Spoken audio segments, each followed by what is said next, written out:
کراچی کے ساحل پر تیزی سے ریل اسٹیٹ کی تعمیر سے ماحولیات اور روزگار ختم ہو رہے ہیں، جبکہ آفتوں کے خطرات بھی بڑھ رہے ہیں۔ غیر ملکی ادارے دی تھرڈ پول کی ایک تازہ سٹوری کے مطابق بحیرہ عرب پر واقع گزری کریک ایک زمانے میں کراچی کے منفرد تمر کے جنگلات کا حصہ ہوتا تھا۔ سن 1986 میں اس کا رقبہ 14 اسکوائر کلومیٹر تھا، تاہم اب یہ گھٹ کر 11 اسکوائر کلومیٹر پر رہ گیا ہے۔ یہ ریل اسٹیٹ DHA کے زیر نگرانی تعمیر ہو رہی ہے۔ خبر کے مطابق گزری سے E8 تک DHA فیز 8 کا رقبہ تقریباً 6.3 اسکوائر کلومیٹر ہے۔ DHA کا شمار کراچی کے مہنگے ترین علاقوں میں ہوتا ہے۔ خبر میں کہا گیا ہے کہ تعمیراتی کام سمندری حیاتیات اور مقامی روزگار پر منفی اثر انداز ہو رہا ہے۔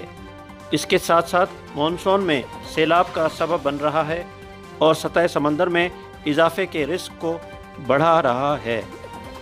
خبر کے مطابق DHA میں تقریباً 80,000 خاندان رہتے ہیں۔ سونامی کی صورت میں یہ آبادی آفات کے رسک پر ہو سکتی ہے۔ ایڈمنسٹریٹر کراچی مرتضی وہاب نے کہا ہے کہ 2003 میں کراچی کی 22 سڑکوں کو کمرشلائز کیا گیا۔ اس فیصلے نے کراچی کے بنیادی ڈھانچے کو سب سے زیادہ نقصان پہنچایا۔ ایک انٹرویو میں انہوں نے کہا کہ یہ فیصلہ لینے والے اس وقت کے ناظم کراچی نعمت اللہ خان تھے۔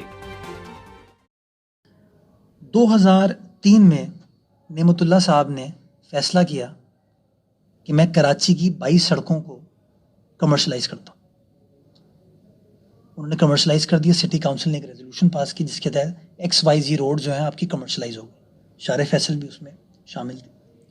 جب وہ کمرشلائز کا فیصلہ انہوں نے کر دیا تو شہری جو ہماری آرگنائزیشن ہے it went to court, civil society went to court and challenged کہ جی آپ شہر کا نقشہ تبدیل ہو جائے گا کیونکہ انفراسٹرکچر پڑا ہوا ہے 1000 گز کے پلاٹ پہ، ایک فیملی کے رہنے کا، 2 فیملی کے رہنے کا، 15 20 25 لوگوں کے رہنے کا۔ اگر آپ اس کو کمرشلائز کر دیں گے تو گراؤنڈ پلس 20 کی بلڈنگ بنے گی۔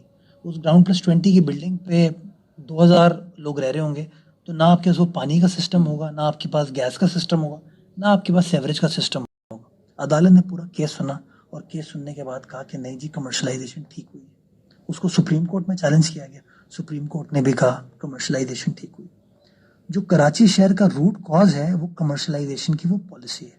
کیوں کہ آپ کا جو روڈ کے اندر سسٹم ہے اس سسٹم کو تو آپ نے انہینس کیا نہیں۔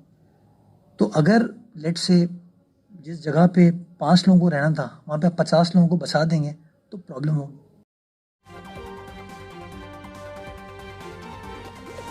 حالیہ مانسون بارشوں کے بعد سیلاب نے پاکستان میں تباہی مچائی، تاہم سندھ کے قحط زدہ علاقے کوہستان میں بارشوں سے خوشحالی لوٹ آئی ہے۔ کوہستان کا علاقہ سندھ اور بلوچستان کی سرحد پر کھیرتھر پہاڑی سلسلے کے دامن میں واقع ہے، جو کہ جامشورو، کراچی ملیر اور ٹھٹا کے اضلاع پر مشتمل ہے۔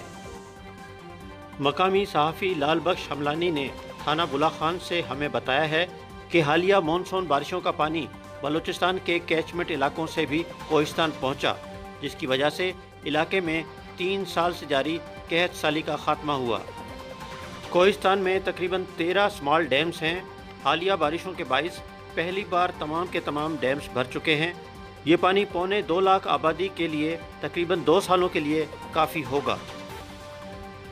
بارشوں سے پہلے کوہستان میں زیر زمین پانی 250 فٹ تک جا چکا تھا، جو اب بڑھ کر 80 فٹ پر آ چکا ہے۔ اس کے علاوہ زیر زمین پانی میٹھا ہو چکا ہے۔ بارشوں کے بعد علاقہ مکینوں نے کھیتی باڑی شروع کر دی ہے، جس میں تل، مونگ اور جوار کی فصلیں شامل ہیں۔ عام طور پر جولائی کے آخر تک بارشیں نہ ہوں تو حکومت علاقے کو قحط زدہ قرار دے دیتی ہے۔ اس کے ساتھ ہی لوگ بیراجی علاقوں میں ہجرت کر جاتے ہیں، تاہم اس سال ہجرت نہیں ہو رہی ہے۔